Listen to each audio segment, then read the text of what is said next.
ইউনিয়নের কপালেশ্বর উচ্চ বিদ্যালয় প্রাঙ্গণে বাংলাদেশ সেনাবাহিনীর উদ্যোগে বিনামূল্যে চিকিৎসা সেবা দেওয়া হয়েছে। রবিবার 12 জুলাই দিনব্যাপী এই কার্যক্রম পরিচালনা করা হয় সদর দপ্তর লজিস্টিক এরিয়ায় আয়োজনে এবং স্টেশন সদর দপ্তর রাজেন্দ্রপুরের ব্যবস্থাপনায় এই চিকিৎসা ক্যাম্প অনুষ্ঠিত হয়। বিনামূল্যে চিকিৎসা সেবা পরিদর্শনে আসেন ঢাকা সেনানিবাসের GOC major general Mohammad Kamrul Hasan. আয়োজক সূত্রে জানা গেছে, দুস্থ ও অসহায় মানুষের মাঝে বিনামূল্যে চিকিৎসা সেবা পৌঁছে দেওয়াই এই উদ্যোগের মূল উদ্দেশ্য। এই কার্যক্রমের আওতায় আনুমানিক 1000 মানুষকে চিকিৎসা সেবা প্রদানের লক্ষ্যমাত্রা নির্ধারণ করা হয়েছে।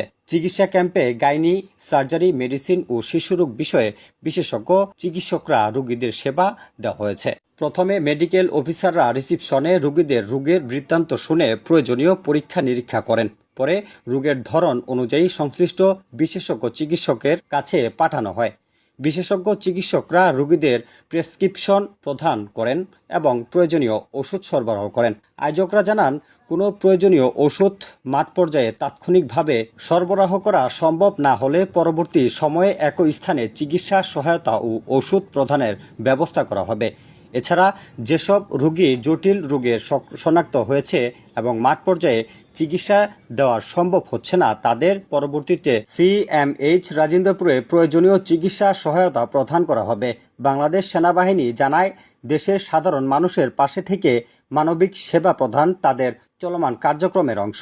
ভবিষ্যতেও এ ধরনের বিনামূল্যে চিকিৎসা সেবা কার্যক্রম অব্যাহত থাকবে। বিনামূল্যে চিকিৎসা সেবা পেয়ে অনেক খুশি গ্রামের লোকজন। আমি সেনাবাহিনীর তত্ত্বাবধানে আজকে যে বিনামূল্যে চিকিৎসা সেবা প্রদান, সেখান থেকে ফ্রি চিকিৎসা নিয়েছি। ওনারা খুব আন্তরিকতাপূর্ণভাবে সমস্যাগুলো শুনছেন এবং ভালো পরামর্শ দিচ্ছেন। সর্বোপরি ওনাদের কাছে ভালো সাজেশন পাইছি, পাশাপাশি ফ্রি ওষুধও পেয়েছি।